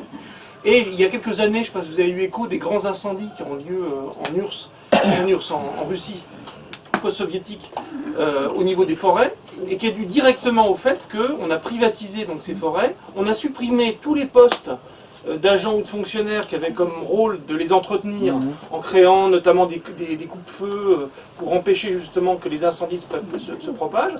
Et donc les grands incendies qui ont ravagé la Russie il y a quelques années sont dus directement à la privatisation et au fait de supprimer justement le fait de garder dans un intérêt collectif ces espaces collectifs. Et je trouve que c'est intéressant de montrer la théorie de quelqu'un comme Hardin, qui date de 68, je crois que son article date de 68, et puis la réalité de ce que c'est que la privatisation de l'environnement aujourd'hui, qui aboutit au contraire à une dégradation, et notamment dans le pays qui avait garanti justement pendant des décennies la pérennité de ces forêts. J'ai juste deux trucs, enfin moi je ne suis pas spécialiste, attention, hein, mais ça m'évoque deux choses. D'abord, il y avait un ministère des forêts en URSS, hein, c'est-à-dire que c'est dire à quel point ils considéraient les forêts comme quelque chose de très important, même au-delà de ce que j'appelais l'agroforesterie, hein, c'est-à-dire le fait de planter les forêts parce que c'était central dans la gestion de leur sol agricole, mais que les forêts en elles-mêmes étaient elles-mêmes aussi une industrie, et que cette industrie était déjà florissant du temps du tsar, hein, c'est-à-dire les forêts ont été protégées à cause de Lénine, qui a nationalisé toute la terre et qui a mis un coup d'arrêt à cette industrie, je dirais, de court terme, et puis voilà, qui commerçait le bois de façon totalement anarchique, sans aucun souci de la régénération des forêts. Mais par contre, c'est vrai que cette idée qu'il faudrait, je ne connais pas la référence dont vous parlez. En fait, c'est un article qui s'appelle le Tragedy of Commons, Oui. qui est paru Mais lui, c'est qui exactement? Gareth Hardin. Oui. Je crois qu'il y a un économiste D'accord. libéral. C'est intéressant. Moi, ce qui me paraît intéressant là-dedans, parce que c'est la question des cold causes et des soft causes en réalité. Et puis la question parallèle de est-ce qu'on peut imaginer une écologie libérale enfin, c'est ça le rêve, hein, finalement. C'est de dire, bon, le capitalisme libéral est arrivé au bout de ce qu'il pouvait imaginer en termes d'agriculture intensive, de surexploitation des sols. Maintenant, on va faire semblant, on va essayer de trouver une théorie pour trouver une voie de sortie en disant, mais le libéralisme, ça peut aussi être écologique. Ce qui est quand même assez étrange, quoi. Mais face à ça, dans l'histoire soviétique, je disais, il y a toujours eu plus de cold cause que de soft cause, et qu'en fait la collectivisation a été aussi le passage à ces structures-là qui n'étaient pas des structures d'État, qui étaient objectivement privées en fait, les cold causes. Hein. Et c'est pas pour autant que le projet était de les anéantir complètement, puisque c'est resté majoritaire jusqu'au bout. Pourtant c'était du privé, et même quand on regarde à Cuba comment ça se passe, c'est une forme privée, puisque ceux qui produisent d'abord pour eux-mêmes, et puis ils vendent le surplus. Mais c'est hein. l'État qui... Sauf que la grande différence, oui, c'est l'État qui organise, c'est l'État qui donne le terrain, c'est l'État qui organise la diffusion, quoi. Et comment dire, c'est surtout comment dire, le fait que ce soit des collectifs comme ça qui fassent ça, qui produisent de façon privée, mais grâce à toute une infrastructure qui est nationalisée, c'est, je dirais, la première étape. Alors je pense que c'est mon approche, après ça peut être critiqué, hein, mais parce qu'il y a plein de décroissants qui vont dire oui, mais à Cuba on fait aussi du petit. Hein. C'est-à-dire qu'on fait des petites structures familiales, pas des grandes surfaces. Et c'est ça la question de la décroissance par rapport à ce qu'ils appellent le productivisme. Est-ce qu'on peut faire de l'agroécologie sur des grandes surfaces? Or, et effectivement, dans la période spéciale, il y avait des grands sovkhozes cubains qui produisaient de la canne à sucre, qui étaient des territoires immenses, et que l'État a décidé de les subdiviser en plein de petites parcelles. Mais parce que par la force des choses, on ne peut pas passer de grands sovkhozes d'agriculture intensive à des grands sovkhozes d'agroécologie. Il faut passer forcément par une étape où on est obligé de remettre les paysans, de les réinstruire d'une autre façon, de produire. Donc d'une certaine façon, on est obligé de reculer sur la surface et de rediviser, de resubdiviser, mais ce n'est pas un modèle en soi. Les décroissants vont dire oui, mais peut-être à Cuba, ils sont eux-mêmes forcés de se rendre compte qu'on doit diviser les parcelles et que donc on doit faire petit, on doit produire petit. Mais en fait, je pense que c'est plutôt une étape. Et que quand on regarde comment fonctionnent les meilleures coopératives, celles qui marchent le mieux à Cuba, donc sur ce modèle, bah, elles grandissent. C'est-à-dire qu'il y a de plus en plus de main-d'œuvre, ils embauchent à fond, la surface s'agrandit, donc le mouvement est celui-là en réalité. On ne peut pas le freiner, donc on repart de petit, mais on réaugmente la surface malgré tout, jusqu'à un certain point.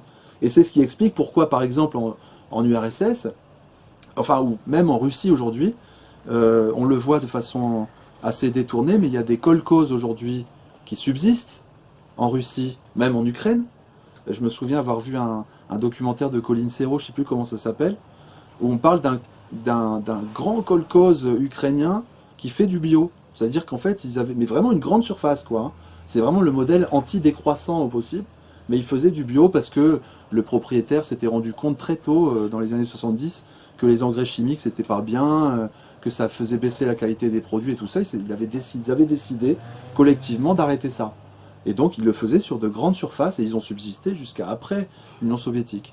Et pareil pour vous savez, le candidat du Parti communiste russe qui s'appelle Grodinin, le successeur de Zyuganov, est à la fois le patron d'un grand kolkhoze russe, moscovite, qui produit bio, des fraises très connues, hein, et qui est connu pour ça.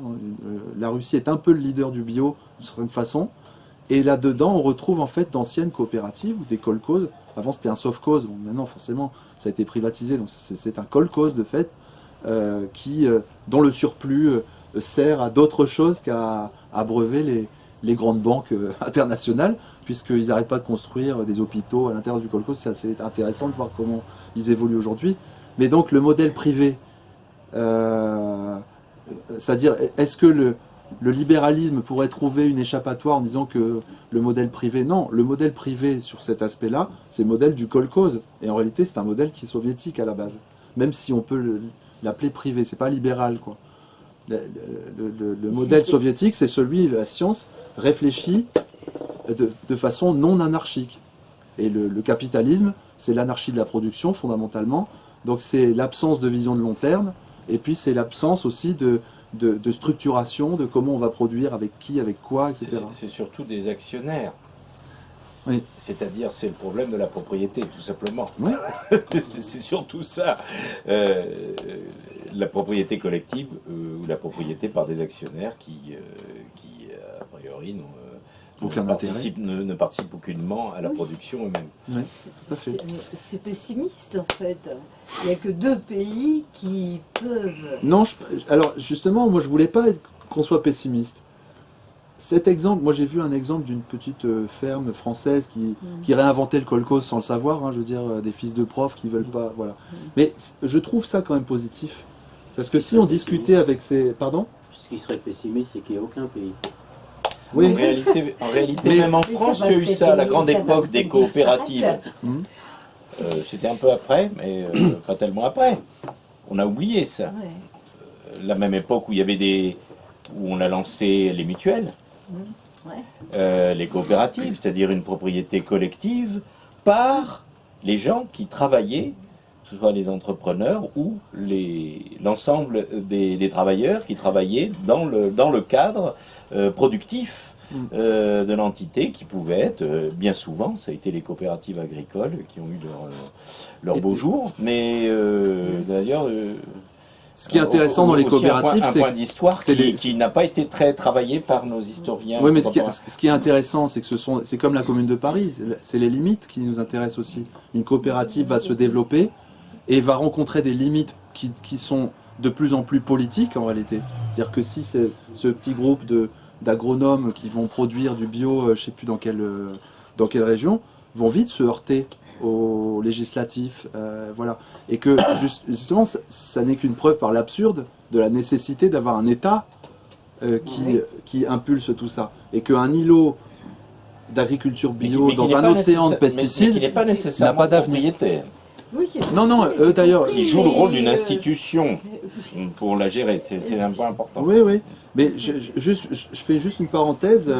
Ma belle famille est tunisienne. Je connais un peu cette question. C'est peut-être un peu étrange, mais il y a une histoire en Tunisie qui est intéressante de ce point de vue. Après 2011, vous savez, donc il y a eu quand même des révoltes et il y a eu aussi des éléments ponctuels. Il y a qui sont très positifs et qui méritent qu'on se penche dessus. Par exemple, il y a une palmeraie dans le sud de la Tunisie, dans un village qui s'appelle Gemna, qui a été reprise par les travailleurs eux-mêmes. Ils ont ressorti le vieux papier de 56 où la France donnait aux habitants du village leurs propres terres, etc. Papier qui a été volé ensuite par les grands propriétaires féodaux qui ont trafiqué le truc, etc. Et donc ils ont ressorti le papier, on se dit c'est à nous. Et ils ont réussi, ils ont fait un sitting de 3 mois ou 4 mois, et ils ont récupéré leur palmeraie. Bon, le palmeraie c'est immense, hein, c'est pour produire des dattes, et ils ont commencé à produire pour eux-mêmes. Et évidemment, je veux dire, première phase de cette expérience, c'est le souci, les ouvriers eux-mêmes de ces palmeraies, le souci de préserver leur palmier, quoi, d'arrêter de les empoisonner parce que les palmeraies sont très très empoisonnées par les pesticides, faut savoir.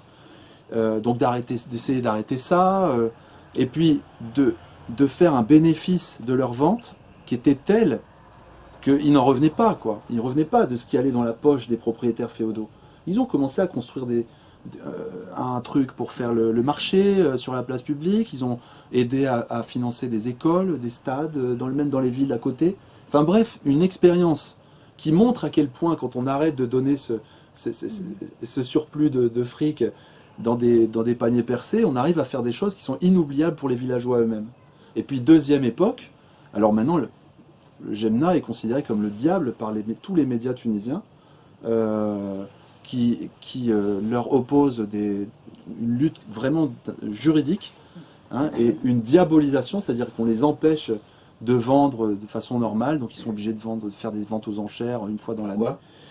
Parce que ils reviennent sur le papier, parce que les propriétaires terriens, c'est une des bases de la bourgeoisie tunisienne, qui est ça serait un modèle un pays semi-féodal, voilà.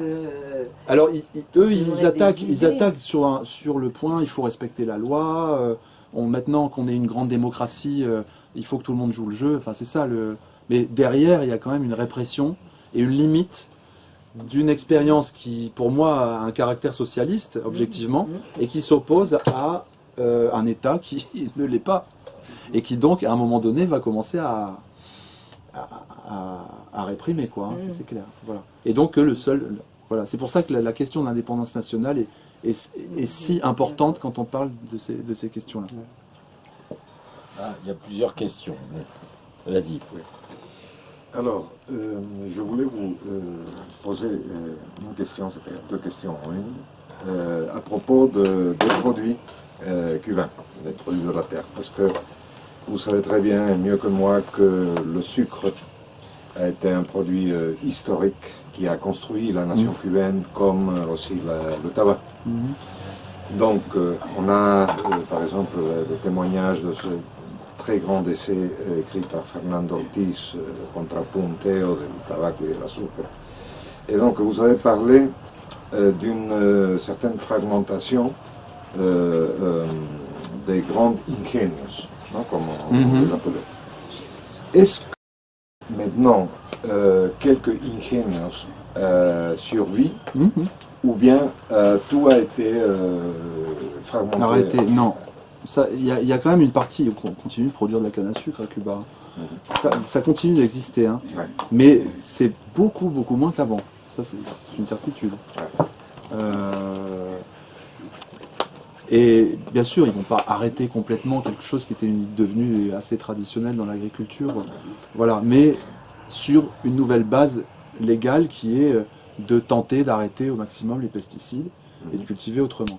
Et c'est vrai que les grandes cultures de canne à sucre, c'est ce qu'il y a de plus difficile à modifier, hein, parce que finalement, la canne à sucre en soi, c'était un produit d'exportation. Là, on est sur le développement d'une polyculture pour essayer de parvenir. Je pense qu'on est arrivé à hauteur de 75%, ce qui est quand même énorme. Je pense pas qu'il y ait un pays en Amérique latine qui soit arrivé à ce stade d'autosuffisance alimentaire. Bon, donc c'est pas encore 100%. Donc il y a encore une certaine dépendance d'un point de vue alimentaire, mais bien moins que le Venezuela ou d'autres pays qui sont menacés par ce problème-là. Et du point de vue, par exemple, un autre produit qui fait partie de la culture gastronomique cubaine, comme le riz. Qu'est-ce qui se passe avec le riz à Cuba? Parce que moi, j'ai lu il y a longtemps qu'ils devaient importer un certain pourcentage de riz du Vietnam, surtout. Ouais. Alors ça, je sais pas. Je connais pas avec précision. J'ai découvert un truc, par contre, qui me semble très important de noter, c'est qu'on est en train d'introduire aujourd'hui à Cuba des OGM. Je ne sais pas si c'est sur le riz ou sur autre chose, mais ça nécessite aussi une réflexion de notre part sur ce que c'est que les OGM, fondamentalement. Parce que, bon, si vous vous intéressez un peu à cette question, vous savez que les OGM qu'on produit aujourd'hui, de soja brésilien par exemple, c'est des OGM dont on a modifié un gène, qu'on a modifié génétiquement pour le rendre résistant au Roundup. Donc du coup, vous avez du soja qui est totalement imprégné de Roundup et qui a survécu à ça. Donc c'est ça la modification génétique. Bon donc, qu'est-ce qui est en question là-dedans? Et pourquoi est-ce que les dockers qui sortent ces tonnes de soja tous les jours des ports français attrapent des cancers sont liés à ça, hein, clairement. C'est pas l'OGM qui pose problème, c'est le Roundup qui est autour en fait. C'est-à-dire qu'est-ce qu'on fait de l'OGM fondamentalement? Ça c'est une question scientifique. C'est-à-dire au lieu de se dire on est forcément contre la science, c'est ça le problème même je dirais de Paul Ariès dont je parlais au début, les scientistes contre les véritables écologistes. Moi je pense que c'est la science qui finit par développer ces choses-là. Quand on parle d'OGM, tout dépend de ce qu'on en fait concrètement. Quand on parle d'OGM dans un pays où on a arrêté les pesticides, c'est pas du tout le même contexte. Hein, et puis je pense qu'on prend d'autres précautions aussi par rapport à cette question. Je connais pas bien la question, hein, mais je pense que d'une certaine façon, ça peut aussi être une technique pour augmenter la productivité en arrêtant l'agriculture intensive, enfin l'agriculture chimique d'une certaine façon. Donc ça, c'est une question que posent les Cubains aujourd'hui. Est-ce que les instances internationales qui font les louanges de Cuba sur la question de l'agroécologie vont remettre en cause leurs louanges parce que Cuba introduit d'une certaine façon les OGM aujourd'hui? Ça, je ne sais pas, on verra. Mais c'est une question qui est en tout cas très importante pour nous, en tout cas. Et une dernière. Oui. En ce qui concerne c'est la dernière. Tabac, qui est un produit extrêmement important. Quel produit? Le tabac. Oui. Malgré, bon, j'ai lu qu'il y a eu des campagnes, quand Fidel était encore vivant, des campagnes contre le tabagisme, etc. etc. Comment est-ce qu'il gère les parasites qui attaquent constamment la plante du tabac dans ce cas-là? Ouais, ça, je pense que c'est une bonne question que j'aimerais poser à Victor Dédage plutôt. Je sais pas. C'est sympa. Sur la question du tabac, franchement, moi je me suis intéressé aux productions vivrières parce que c'était vraiment ce qui est mieux. Voilà. Que les plantations de tabac, c'est vraiment quelque chose que je connais pas bien. Je sais pas du tout même dans quelle mesure, quels sont les parasites. Je connais vraiment pas bien cette question-là. Je ne suis pas un spécialiste, mais j'ai eu l'opportunité d'être coincé sous un orage dans un séchoir à tabac où le paysan était là et on a passé 2 heures à discuter. Donc on est forcément arrivé à la conversation, comment vous faites, etc. Eux, ils sont soumis aux mêmes contraintes que n'importe quelle agriculture, hein. Donc pas de pesticides, pas de machin, pas de trucs, etc. Lui, il nous a raconté simplement qu'ils extrayaient le nicotine des nervures des feuilles, et le nicotine elle-même, aspergée sur les feuilles de tabac, servait de pesticides. Extrêmement efficace. Ouais. C'est efficace sur nous. Mais c'est fou que finalement la pratique des paysans eux-mêmes instruisent les agronomes et ont souvent un train d'avance sur ces questions-là. Je parlais Parce qu'ils tout à sont tous les jours sur le terrain. Oui, ils sont sur le terrain, ils sont sur leur sol et ils se transmettent aussi des choses. C'est important de se dire, contrairement à ce que disait Lysenko, d'une certaine façon, qu'il y avait une science prolétarienne, c'est pas vrai. Ce qui est prolétarien là-dedans,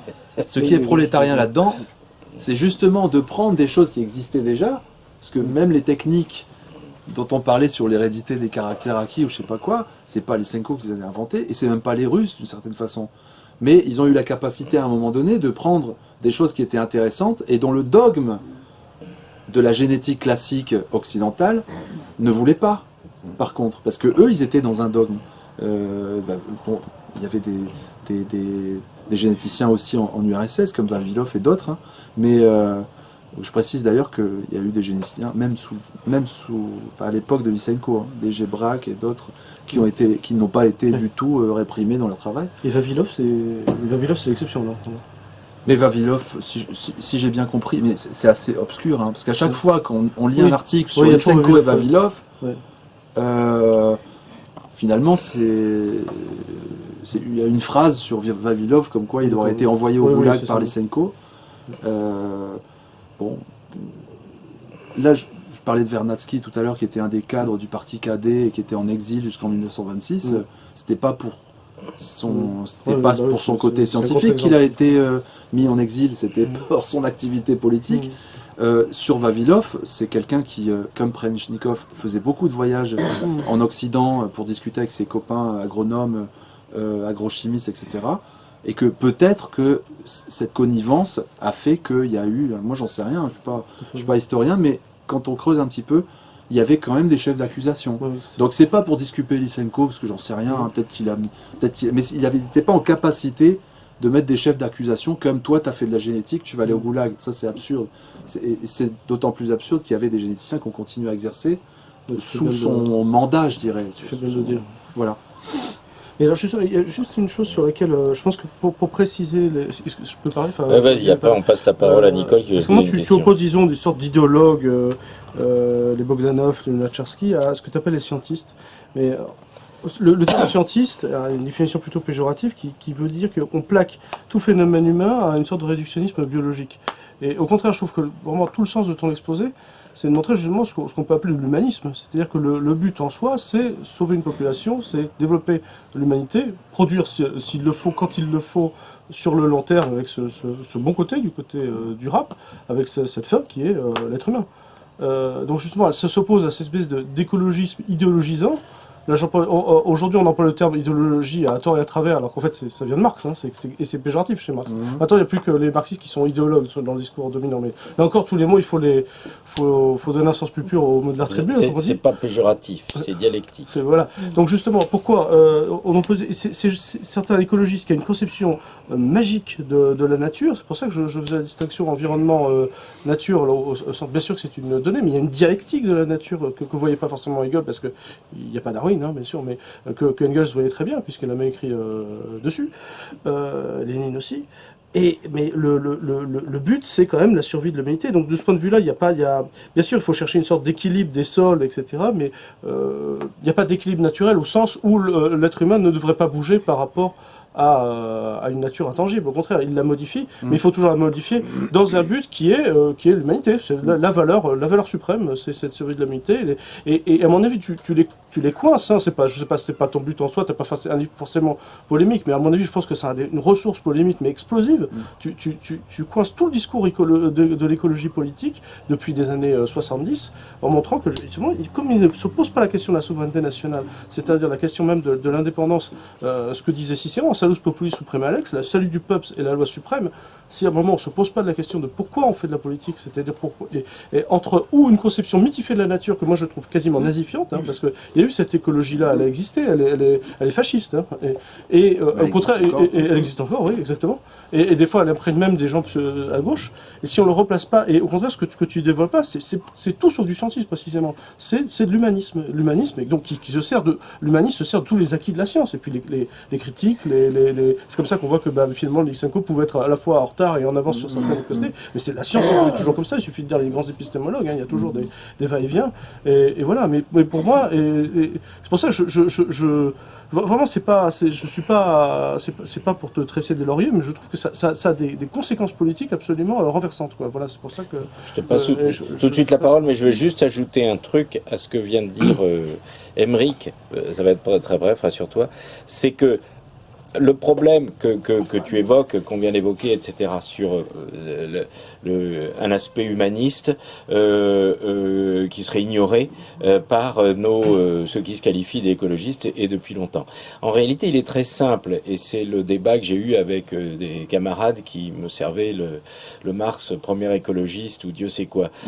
C'est que le problème de ce que désigne l'écologie politique, à peu près dans toutes ces nuances existantes, que ce soit les escrologistes, comme dit le camarade Garnier, ou les autres, c'est tout simplement que ce sont des Malthusiens qui non seulement s'ignorent comme Malthusiens, mais en plus, Marx, au moins, comme Darwin d'ailleurs, avait répondu à Malthus, il avait renvoyé à ses chères études, mais au moins Malthus posait les choses sérieusement, je veux dire de manière réaliste, c'est-à-dire qu'il examinait non seulement l'aspect des ressources naturelles, mais aussi l'aspect démographique, c'est-à-dire qui mettait en rapport dialectique, en donnant des très mauvaises solutions, et évidemment libérales, puisque c'était l'objet de Malthus, c'est de justifier le capitalisme dans ce qu'il a de plus immonde d'ailleurs, mais évidemment il partait d'une problématique qu'il abordait sérieusement, complètement.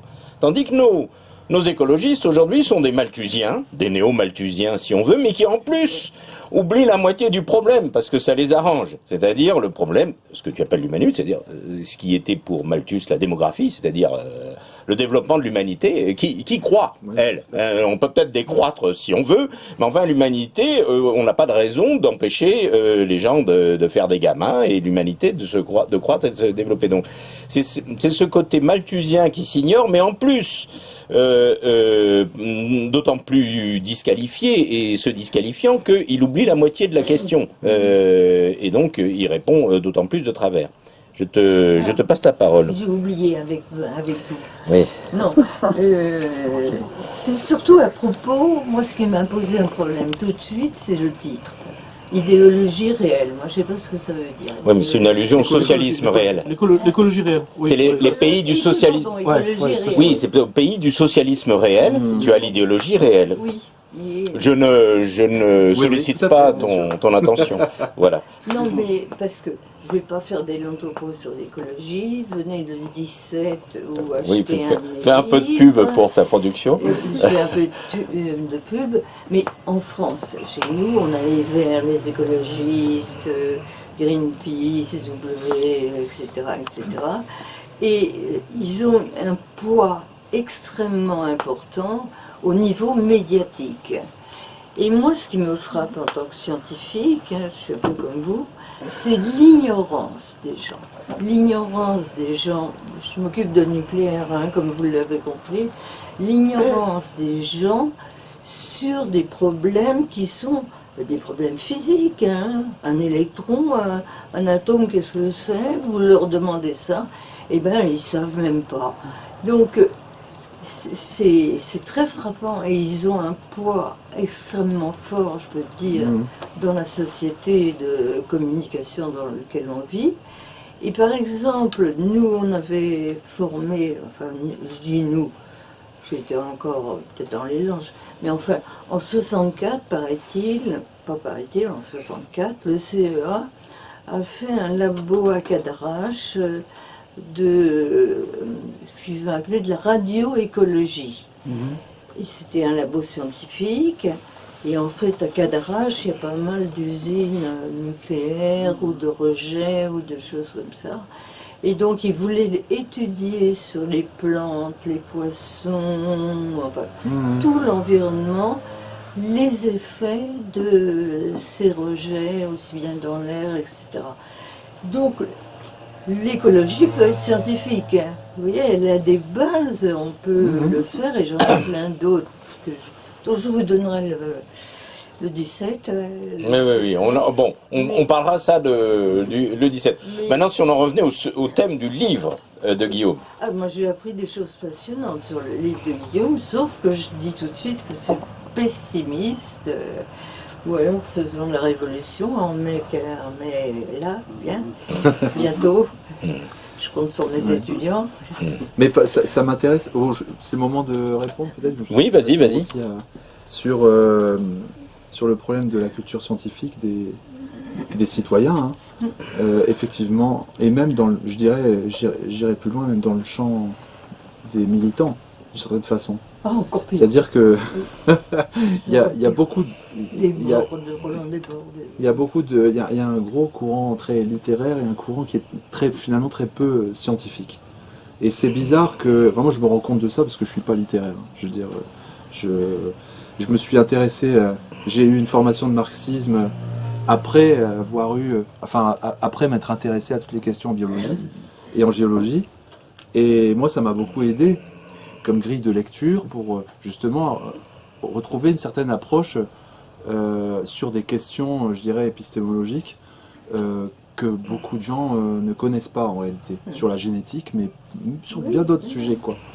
Et c'est vrai que quand on parle d'écologie, le gros écueil, c'est que pour moi, écologie, ça veut dire science, hein. Il y avait des matières qui s'appelaient écologie à la fac.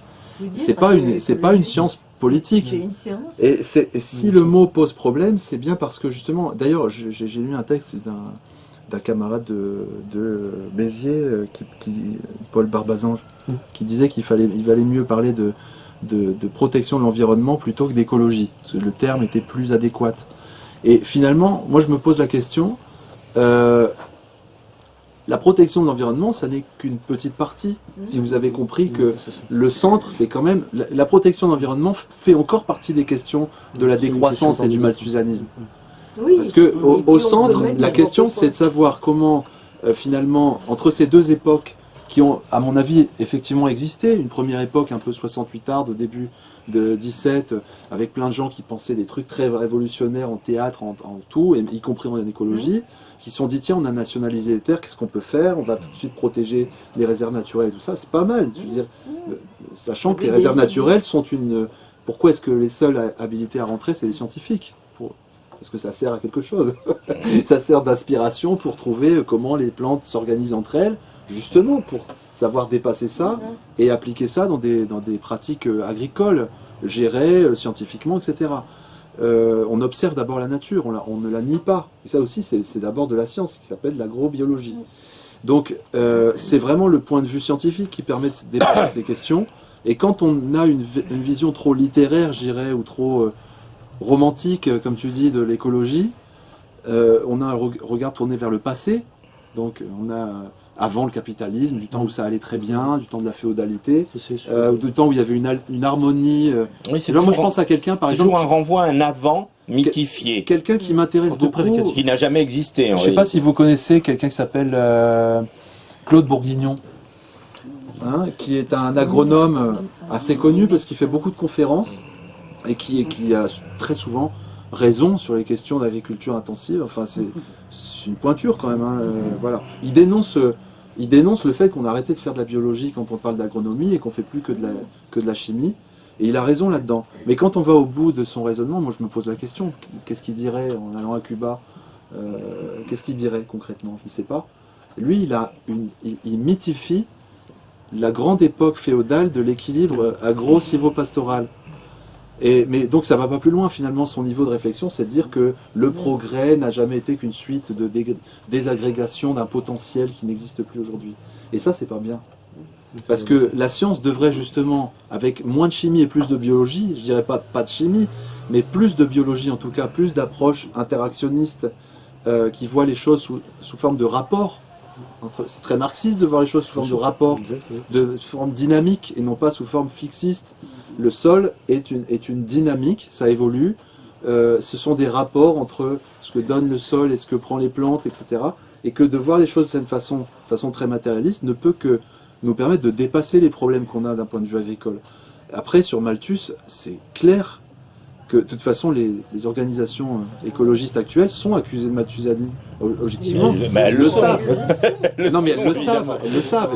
C'est pas inconscient. En particulier les décroissants d'ailleurs. Et moi, j'aborde souvent, je suis prof au lycée on fait beaucoup on parle beaucoup de ces questions-là, hein, d'agriculture, et en plus de façon, enfin dans les programmes, c'est aussi un peu de façon décroissante d'une certaine façon.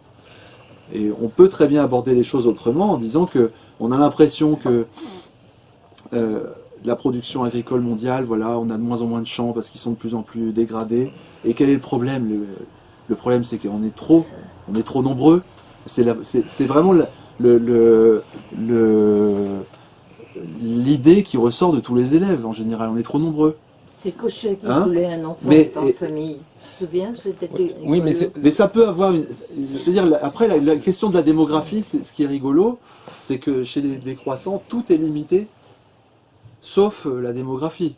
Bah, c'est ce que je te disais, c'est exactement ce que je t'explique. C'est-à-dire que c'est la démographie. C'est des Malthusiens, mais ils ont oublié la moitié. Voilà. Un problème que se posait quand même Malthus, sérieusement. Il abordait en bon. Vous connaissez Jean Ziegler, Oui. qui disait que aujourd'hui on produirait suffisamment pour nourrir 12 milliards de personnes, alors qu'on est 7 milliards et qu'on sera 9 milliards en 2050. C'était déjà la réponse de Marx et Engels à Malthus, justement, comme tu sais. Oui, mais donc Marx et Engels avaient l'intelligence de ne pas avoir de malthusianisme dans Darwin et de le mettre en avant, même s'il y avait cette tradition un peu bourgeoise dans sa formation. Darwin n'était pas du tout malthusien. Attention, l'objection de Marx et d'Engels à Darwin ne portait pas du tout là-dessus. Hein, c'était bon, on va pas développer ça. Ouais, mais si tu veux, on pourra. Mais il y a une analogie à faire entre la capacité qu'ont eu en tout cas les soviétiques à mettre en avant des savants eux-mêmes. Je parlais de Vernadsky ou d'autres qui eux-mêmes n'étaient pas non plus des bolcheviks, mais qui avaient une approche scientifique qui, elle, par contre, était très matérialiste et très dialectique, et qui était souvent bien plus matérialiste que certains bolcheviks qui, eux, avaient une approche totalement romantique et très relativiste, quoi.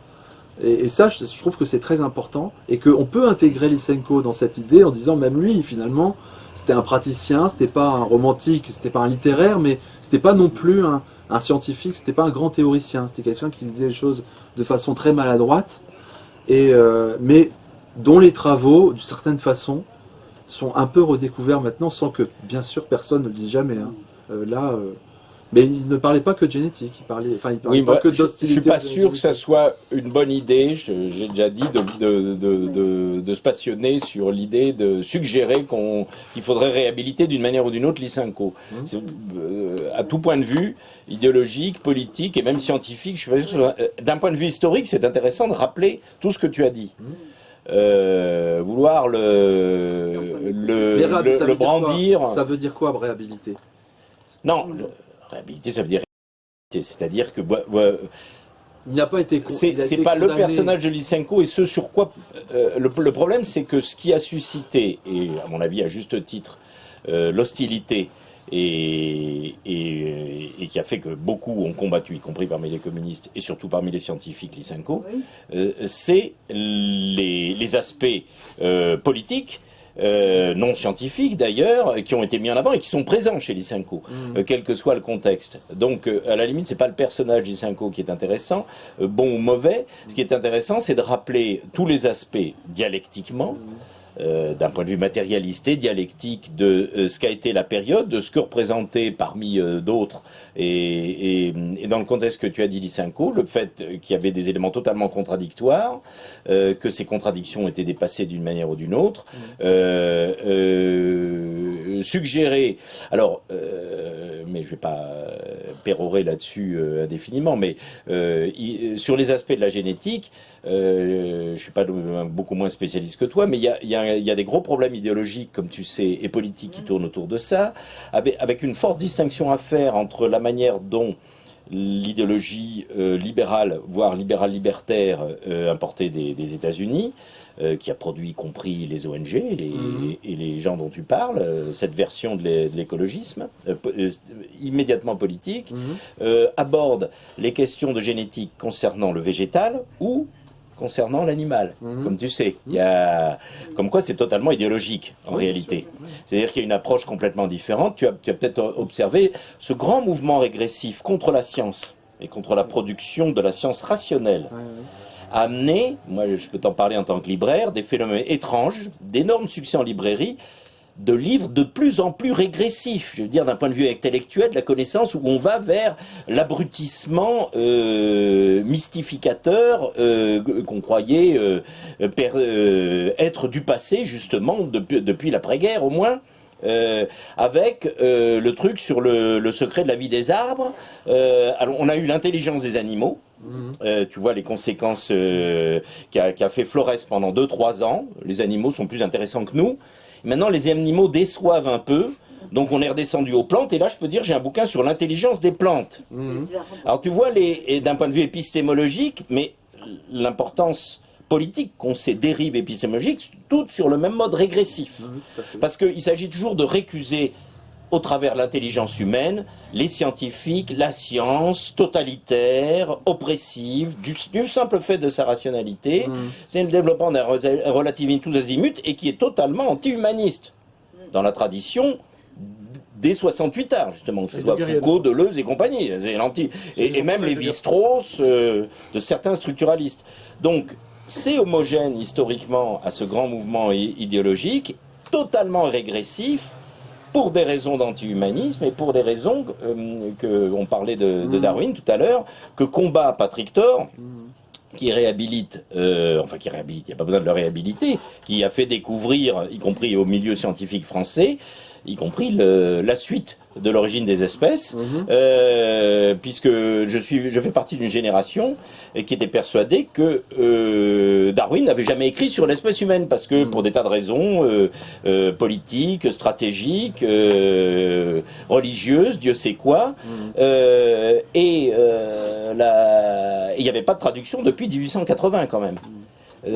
Donc, là où je veux en venir, je termine l'intervention, mais c'est pour aller dans le sens de ce que tu dis, c'est-à-dire ça c'est générationnel, c'est encore plus dangereux, grave et inquiétant que ce que vous suggérez tous, c'est-à-dire que ça vient de loin et ça porte non seulement sur les militants, le public, les élèves, mais les profs eux-mêmes, parce que le milieu universitaire, tu en sais sans doute quelque chose, est traversé.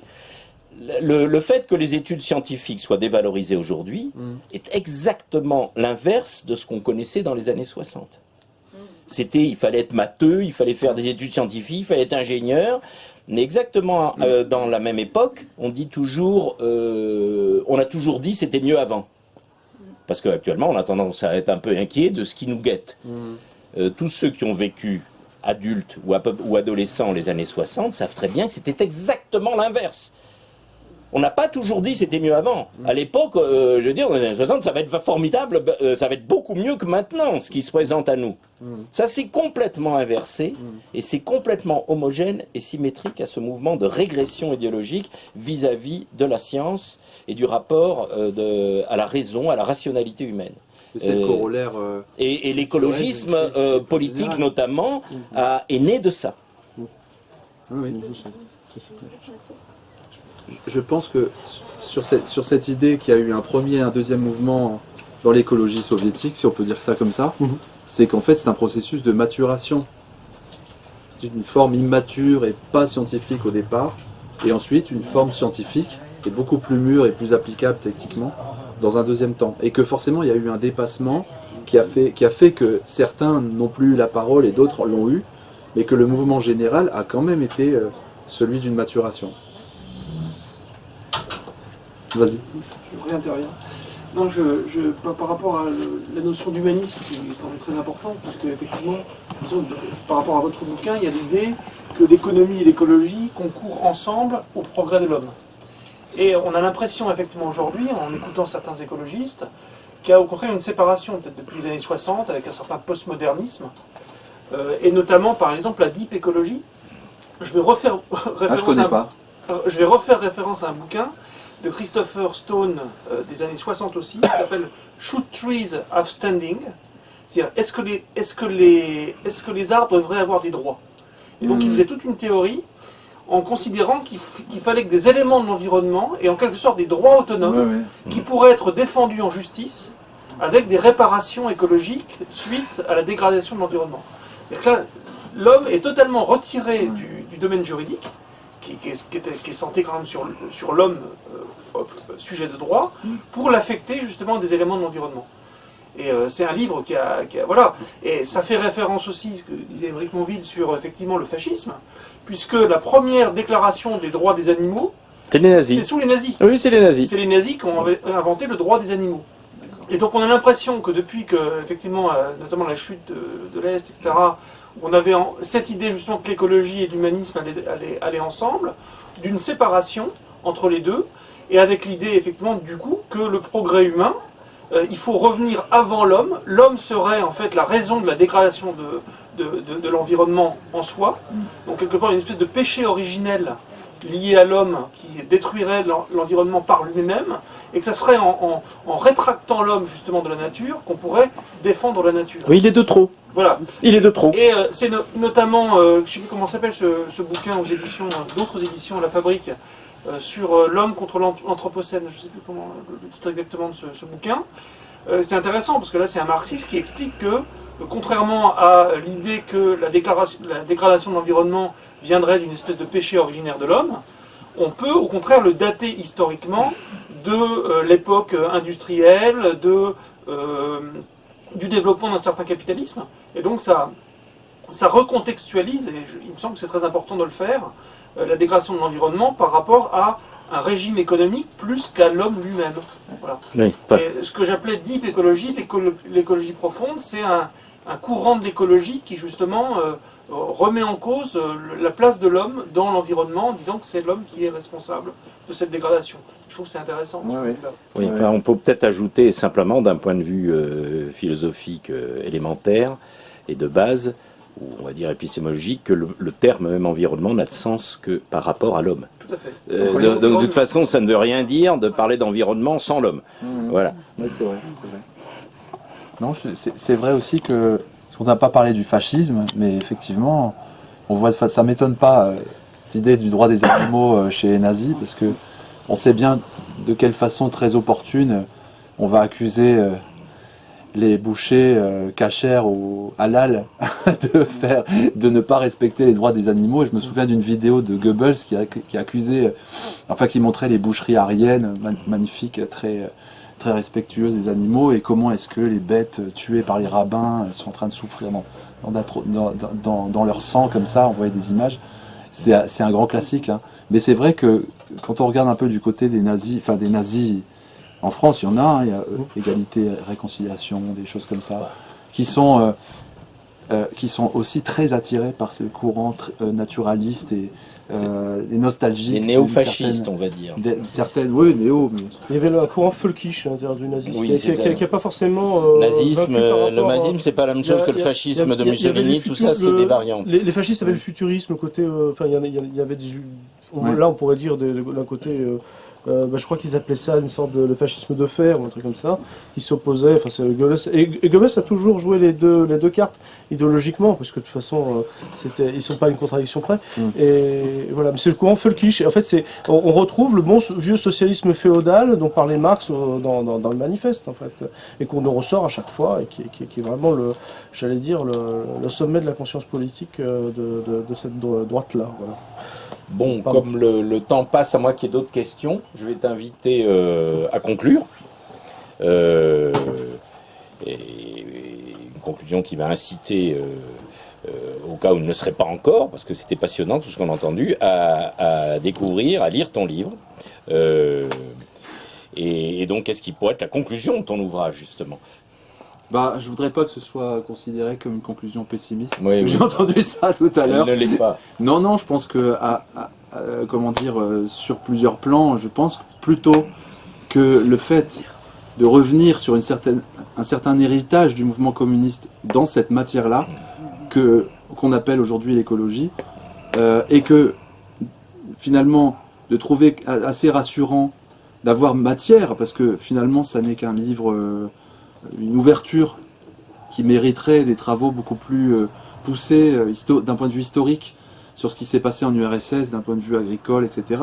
Que ça, c'est un travail très très important, mais je pense qu'il y a au moins des axes qui sont posés et qui méritent une réflexion de la part du mouvement communiste tel qu'il est aujourd'hui, c'est-à-dire avec ses reculs, avec sa complexité, avec sa différence d'approche sur la question de l'écologie, qui, quoi qu'on dise, est une question actuelle. Bon, après, cette question est aussi très travaillée politiquement parce que c'est une nouvelle forme de réformisme, une forme d'anticommunisme en réalité sous bien des traits, et que quand on creuse un peu cette question, on se rend compte qu'il y a beaucoup de marxisme là-dedans, et pas seulement d'un point de vue théorique.